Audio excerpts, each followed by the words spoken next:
আরে কি খবর? আজ 25শে ডিসেম্বরের বাজারে কি রান্না হলো?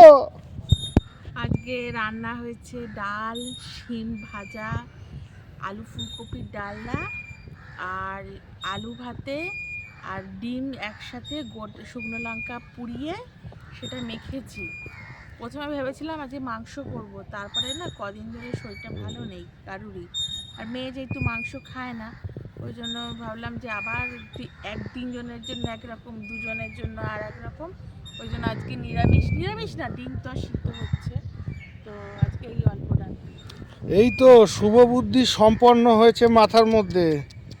আমিষ খেতে নেই, নিরামিষ শরীরের পক্ষে ভালো। যে কোম্পানির হেড ম্যানেজার আসছে। কান্দতে, এ বাবার চোখে আবার কি হয়েছে গো? আহারে। চোখে আঘাত লেগেছে।